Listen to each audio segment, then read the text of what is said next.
President Trump is in Florida today, where he will visit the U.S. Southern Command and hold a fundraiser. He's also scheduled to participate in a roundtable on supporting the people of Venezuela.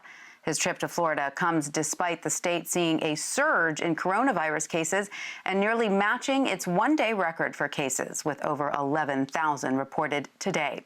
CBS News White House correspondent Paula Reid joins me now.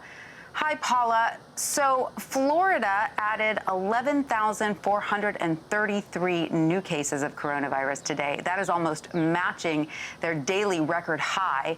Can we expect the president to address the coronavirus surge in Florida while he's there in the epicenter? Tanya, it's hard to say for sure, but over the past few days, the president has really not wanted to address these outbreaks across the country. Instead, really, his only mention of the coronavirus is to talk about why we need to get kids back to school, even as some of his top experts say we really lack the data on how COVID impacts children.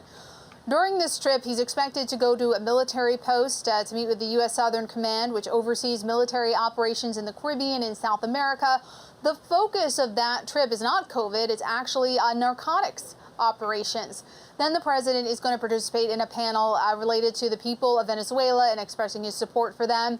Then he goes on to a fundraiser. So none of those events necessarily lend themselves to this topic coming up organically. The president so far has been reluctant to bring it up on his own.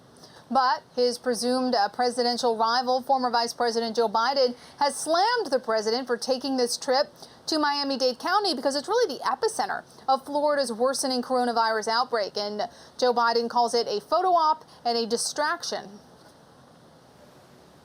And Paula, the president was also supposed to hold a campaign rally in New Hampshire tomorrow.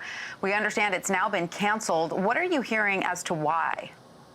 That's right. They're saying because of the storms that are coming into the area, they have decided to cancel this. That was surprising because historically, the president, when he was just on the campaign trail, they have not really been shy about going to places where there was inclement weather. And if you look at the forecast, look, not all forecasts are consistent. It doesn't necessarily look on many forecasts like it's going to be that bad. So there are some outstanding questions.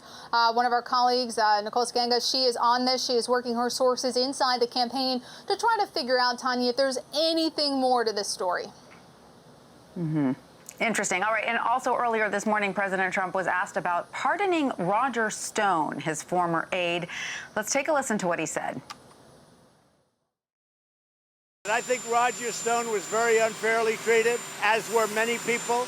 And in the meantime, Comey and all these guys are walking around, including Biden and Obama, because we caught them spying on my campaign. Who would have believed that one?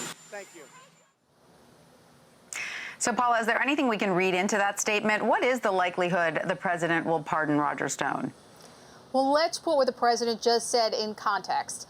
Tanya, Roger Stone was convicted by a jury of his peers in a prosecution overseen by the Trump Justice Department. He was convicted back in November. He was sentenced to 40 months because he was convicted of 7 felonies, including witness tampering and lying to Congress.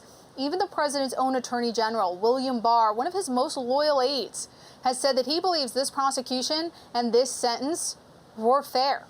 But the president has suggested over the past few days that he may pardon or commute the sentence of Roger Stone, who's expected to report to jail next week. The president, as you heard there, laying the groundwork, suggesting that Roger Stone was treated unfairly. But Tanya, I asked yesterday the president's chief of staff, Mark Meadows, why would the president extend a pardon?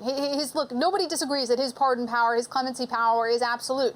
But why would you extend that to a friend who was convicted by a jury that even your own attorney general says was fairly treated?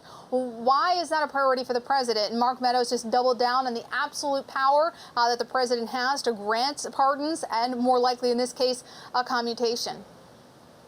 All right. Well, Paula Reid at the White House, thank you so much for joining us. We really appreciate it.